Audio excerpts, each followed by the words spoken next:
Nobody wants you in this town. Nobody wants you around, period. Come on, man. Oh, look at him, fellas. You crying, boy?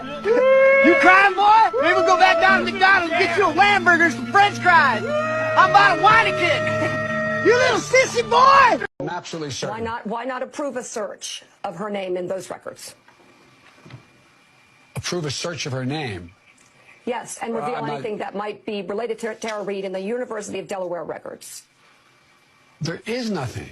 They wouldn't. They're not there. And if it's, I don't understand the point you're trying to make. The point I'm trying to make is that there are no personnel records by definition. The point I'm trying to make is that you are approving and actually calling for a search of the National Archives records of anything pertaining to Tara Reade. I'm asking why not do the same in the University of Delaware records, which have raised questions because they were supposed to be revealed to the public and then they were sealed for a longer period of time. Why not do it for both sets of records?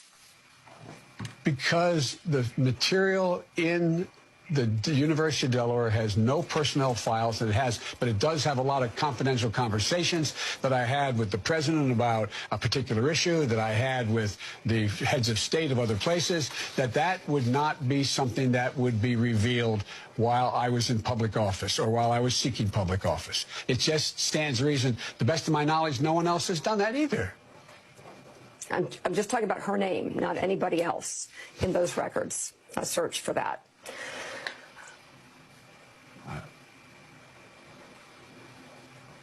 Nothing classified with the president or anybody else. I'm just asking, why not do a search for Tara Reade's name in the University of Delaware records? Look, I mean, who does that search? The University of Delaware.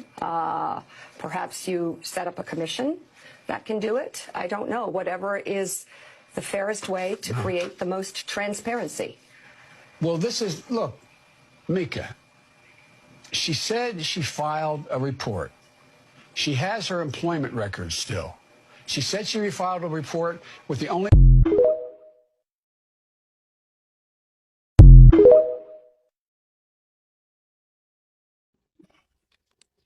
Thank you, Chairman. Thanks for being here, everybody. Look, a couple things. First, what we're seeing here, what we're witnessing with the Biden family, frankly, is just a web of concealment, of deception. A lot of people would say corruption. But let's be very clear. You have this many companies involved, this velocity of transactions, size of transactions. Like my colleagues have said, this is not how normal businesses operate. I had the ability with Chairman Comer and other members of the committee to go over to the Treasury building and review documents.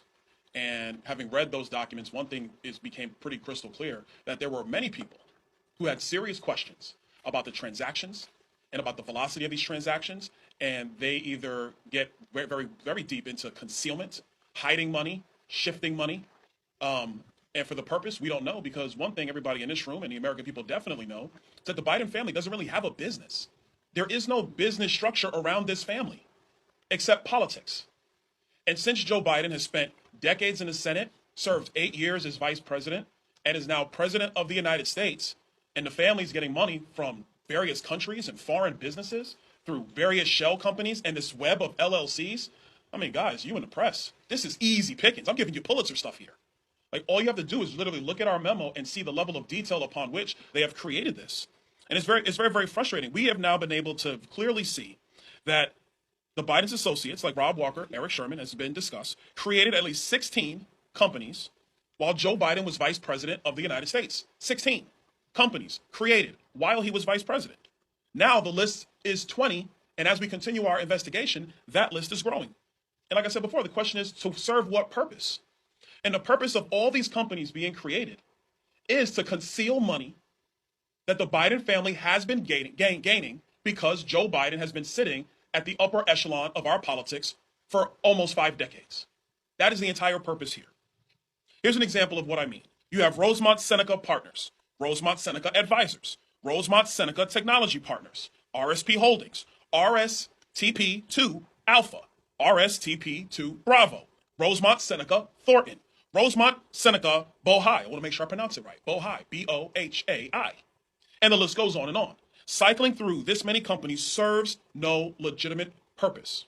And as somebody who actually worked in banking, I did that long before I came here.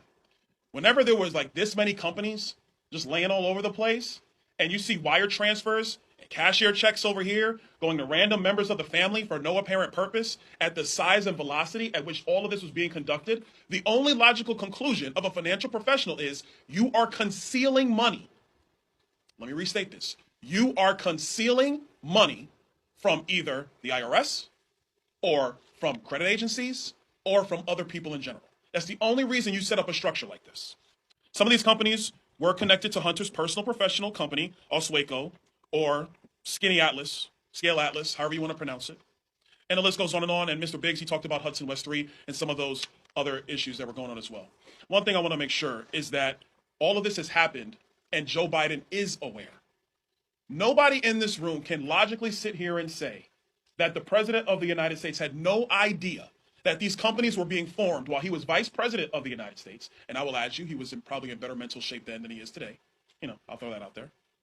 And so what this committee is going to continue to do is pursue this investigation. We are going to continue to document, and we're going to provide that information to all of you in the press. So to help you, and frankly, like Congresswoman May said, and probably help the DOJ along with their investigation. One quick note, it's interesting that the Department of Justice has been investigating Hunter Biden for quite some time, and we seem to just never really get anywhere. And so I think that's also interesting as well. I wonder what's going on at the Department of Justice. But that being said, the bottom line is there is no real business here. None. And let me also say this, because I know there are many in this room who wanted to go down all the various schemes that our colleagues on the other side of the aisle accused the former president of. Be very clear. The former president actually had a business, very big business. You could say it was his name. You could say it was his buildings. You could say it was wine. You could say it was branding. You could say it was The Apprentice. But he had a very big and legitimate business, which everybody in this room clearly knows and understands and can point to and say, that's the thing, that thing over there.